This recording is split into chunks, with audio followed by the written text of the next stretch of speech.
Hey everyone, welcome to the introduction to Paracord video. We've got a couple of things we want to show you in this video. Some tips and tricks. We're going to show you how to do some fun things as we get started. But we thought we'd start with showing you some examples of some of the fun, cool things you can make with Paracord. Now these are the two projects in the box 21.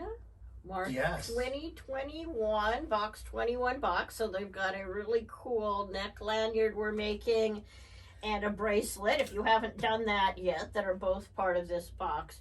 But on the interwebs, there are literally millions of projects you can make. So why don't you show them your favorite one? So I've got my belt here, which is it's a double Cobra weave through it. And so I happen to be, big Sharks fan, so went with teal. But it's really good, really useful, and keeps my pants up, which is very helpful. And how many yards of paracord? There's about 100 feet total of paracord in here. So one of the cool things about paracord is it ends up giving you something you can take apart and use in an emergency. Now I trust you're never going to need to use our pretty wood projects in an emergency, but if you needed to, it'd be nice to have that 100 feet of paracord. Oh yeah, I'm a bit of an outdoorsman, and I've had to do some emergency shelters before, getting caught in rain. So tying up different, tarp and also lashing together different things. I've always found it very useful to have at least some paracord on hand, and this is a good way to carry it. Yeah. So this is the Paracord 550. Yes. That the brace that your belt and my pieces are made out of. It's a nice heavy 550-pound test. I think that's strong enough for most people. Most of the time, yeah. This is a little piece that I made with 275-pound test paracord. It's very pretty and feminine.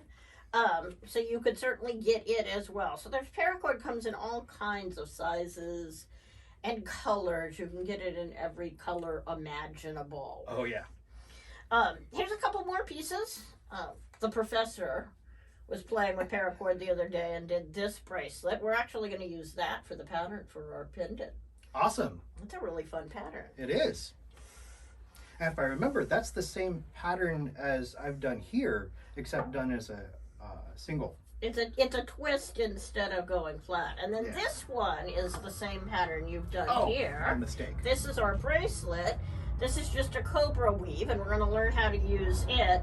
This is the same piece as that, except the Cobra isn't laid flat. So we're spinning around and around and making a really fun pole with it. So we're going to learn a little bit more in this video about some of the basic things you need to know about paracord, how to keep yourself safe. Now, we're going to talk about lighters. I have a couple of lighters on the table to light and melt paracord. If you are a child, please use a parent. Yes. Parental guidance is advised for required. Yes, Parental required. guidance is required for this. Now, I'm going to show you how to do this without having to do any sealing at all when we do our projects. I actually built both of these without having to cut the ends and seal them. So you can make them without needing to cut the ends if you want to, and weave the tails back in so you end up with all the extra paracord you want. That's safe. If you're going to do the melty technique that we're going to show you, parental guidance is a strong requirement. Parents, be safe when you do it, and be careful when you do it. But we'll show you how to do it really safely.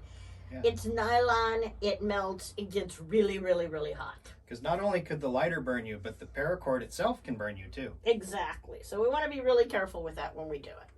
So we'll show you a little bit more about paracord basics in just a minute. All right, now you got a little closer view of our table here, and we've pulled out some toys for you to see. We've got a collection of paracord tools. There are lots of them available. Coyote's got his needles. This is a nice big needle. I like that a lot. You can probably get a paracord in through that. I've done the 275 through it, definitely. I haven't tried the heavier stuff. The big ones are designed to be able to put a piece of paracord in and put a dot of glue on it or something to hold it together. You pretty much screw it on.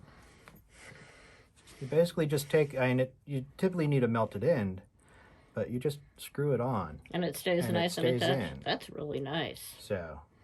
And those are helpful when you're doing weaving kinds of things. And we may use one of those in a little bit. Certainly not required for what we'll do, but you might want one.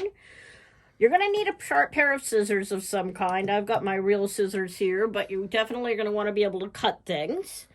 And then I've got a paracord jig here. We're actually going to build, we've got a video coming up that'll show you how to build the one that was included in the March box. All right. And we'll talk about how that works and how to use a jig. You can get them all over the place, or you can use a 1x2 or anything else you want to screw into to hold your paracord and your buckles down. That's all you really have to have, including some kind of heat source. And like I said, be very, very, very, very careful.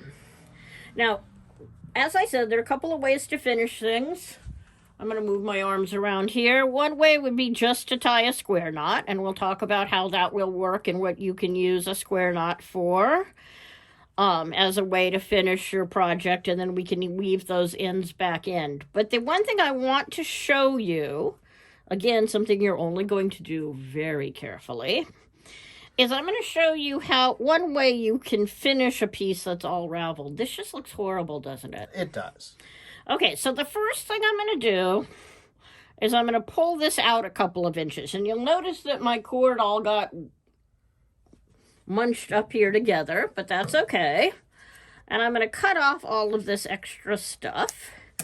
And notice how that white piece all slides back up into the paracord nicely. And actually the paracord is completely flat now. And there are projects online to show you how to do really cool things with flat paracord. If you want to pull the entire inner circuit out, you lose a bunch of the strength that way, but if it's decorative, then that's not a problem at all. Now for this one, what I want to do is I want to use heat to seal the end. So I'm going to grab this little stick so I can push it down once I've finished putting the heat on it and melting it a little bit. And this is much easier with two people too. As long as you trust the person who's holding not to burn you. And then he's just going to set that down there and I'm going to squish. And I've done that with a pair of scissors a lot. Using your spare wood and your screw kit will come out fine. And now that I've got it like this, if it's too wide or it's annoying me, I can just trim that plastic off.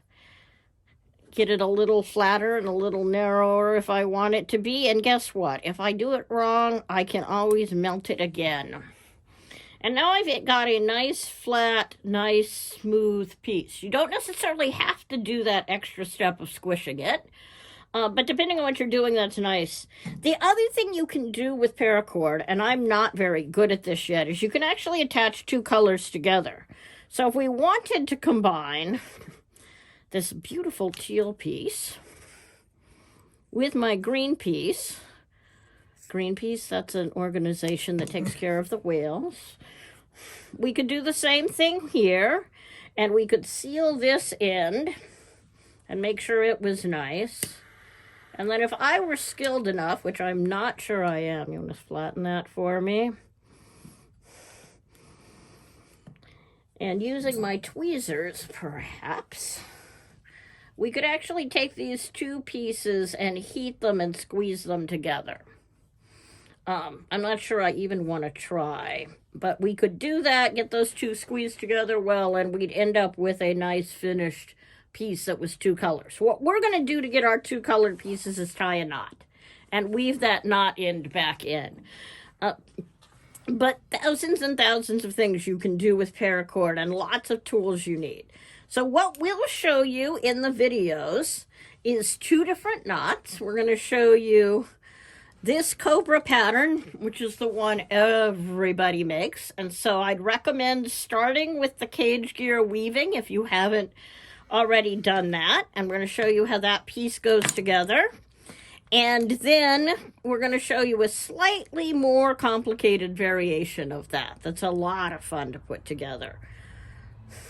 And we'll give you that in the videos as part of building your rocket wobble or your wobble rocket, and your time cage bracelet. So I'm so excited to be the one to welcome you to Paracord if you don't know anything about it. It's a lot of fun. It's so much fun.